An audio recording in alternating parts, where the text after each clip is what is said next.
नमस्कार, मैं हूँ संजय सिंह और आप देख रहे हैं TNI आवाज। इस खास कार्यक्रम में हम बात करेंगे धनतेरस पर्व के बारे में। हिंदू धर्म में 5 दिवसीय प्रकाश पर्व की शुरुआत धनतेरस से होती है।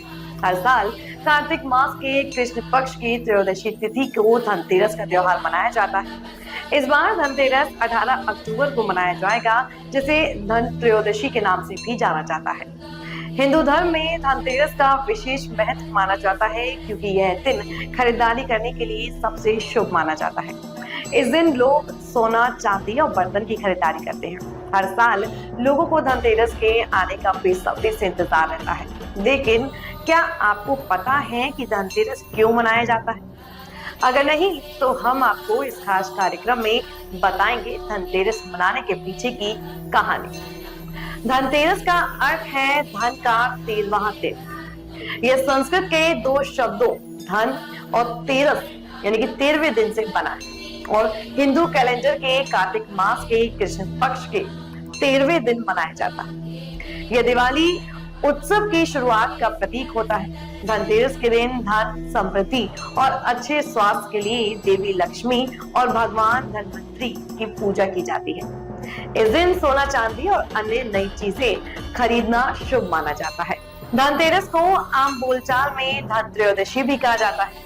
यह 5 दिवसीय दीपावली का पहला दिन माना जाता है। यह त्योहार जो समृद्धि, अच्छे स्वास्थ्य और धन से जुड़ा है। धनतेरस मनाए जाने के पीछे मुख्य रूप से 2 पौराणिक कहानियां प्रचलित हैं। पहली कथा है समुद्र मंथन से संबंधित और दूसरी कहानी एक राजकुमार से जुड़ी है।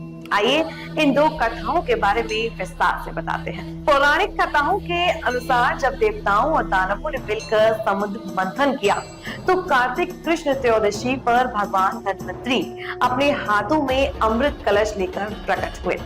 भगवान धनवंतरी को चिकित्सा का देवता माना गया है, जिन्होंने दुनिया भर में चिकित्सा विज्ञान का विस्तार किया था।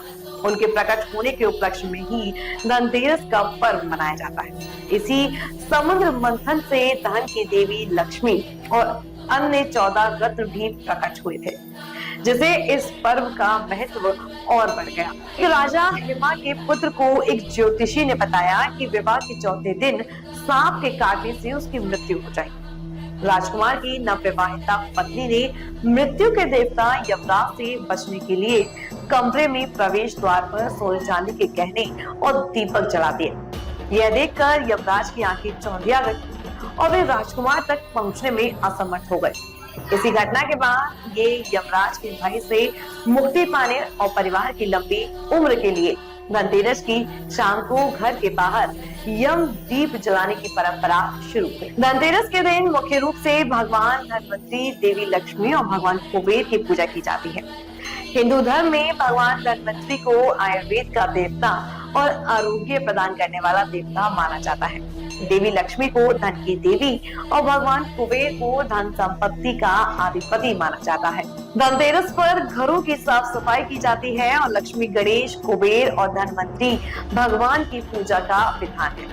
धनतेरस पर शुभ मुहूर्त में सोना, चांदी, पीतल के बर्तन, झाड़ू और धनिया जैसी नई चीजें खरीदी जाती हैं। धनतेरस पर शाम को यमराज के नाम पर एक चौमुखा दीपक जलाकर घर के मुख्य द्वार पर रखा जाता है और रात में मां लक्ष्मी के लिए दीपक जलाए जाते हैं। सभी देश और प्रदेशवासियों को TNI आवाज परिवार की तरफ से धनतेरस के पर्व की हार्दिक शुभकामनाएं एवं बधाई। इस खास कार्यक्रम में बस इतना ही। देश और दुनिया की तमाम बड़ी खबरों को देखने के लिए देखते रहिए TNI आवाज, आपकी आवाज के साथ।